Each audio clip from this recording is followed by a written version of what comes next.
Yun, ito nga mga master, medyo malapit na kami. Nakikita nga namin yung aming pupuntahan.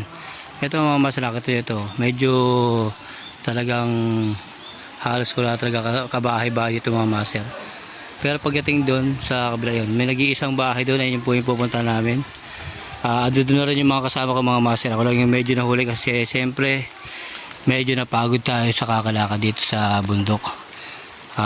Yan nga, medyo mahirap talaga pagka yung hindi ka pasanay. Kasi kami matagal talaga kami hindi kami paglakad-lakad ng mga gantong gantong mga lakarin. Ilang oras ang nilakad namin mga master, pero kahit paano naging sulit naman kasi nakarating na rin kami rito. At syempre yung tao na nakausap namin, hindi naman kami nakakaya kahit paano nakapunta tayo dito.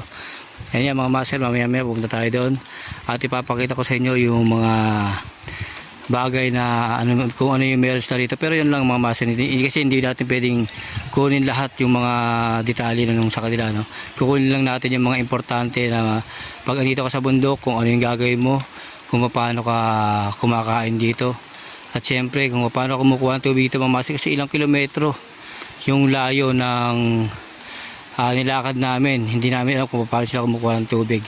Kaya dito malaman natin mga master yung kung paano sila kumukuha ng tubig galing sa baba, o kung meron silang talaga pinagkukunan ng tubig dito. Kasi mga master, ito talaga ibabaw na talaga ng bundok. Wala kayong makita ito, hindi talaga puro puno lang. At nagugulat nga kami sa mga nilakaran namin, may makita ka talaga nag-iisang mga bahay, tag-iisa mga bahay. Yung layo niya talagang sobra kilometro yung layo bago magkaroon pa ng isa pang kapitbahay. Ito hindi namin alam kung ilang kilometro yung lakad namin kasi 3 oras yata yung inabot namin dito. Hindi natin alam kasi diba, umalis kami mga master bago mag-8, ngayon mag-11 na yata, 11 na o 11 na nga. Kaya yun, yung oras na inan namin dito, sulit naman kasi unang-una yung exercise sa puso natin, no? Mas maganda kasi pag nakapag-exercise ka araw-araw, para nabibigyan mo ng yung puso mo, yung para ma-relax ka rin syempre. Tsaka yung taba-taba mo medyo matanggal mga master. Kaya ito mga master, pupunta natin doon. Tingnan natin kung paano sila kumukuha ng tubig. Pero siguro titingnan lang natin kung ano yung ginagawa nila rito, kung yung tubig kung saan sila kumukuha.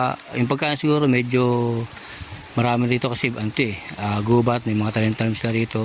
Yung bigas siguro baka bumabal na siguro siya. Yung tubig ang hindi ko maano kung paano siya kumukuha ng tubig dito mga master, kasi ang layo nga ng lugar nila. Kaya ngayon mga master, tignan natin para malaman natin kung saan sila kumukuha ng tubig. Tara, samahan niyo ako. Eto nga mga master, kung nakikita niyo yung dam na yan, dyan sila ng tubig na nag-iipon. Tapos pinipilter nila yan, nakita niyo yung mga tangke na yan. Yan, tapos dito rin sa malaking tangke na ito mga master, pag dyan na sumasalok ng ulan, tapos ayun ang ginagawa ng tubig dito mga master pagka yung tag-ulan.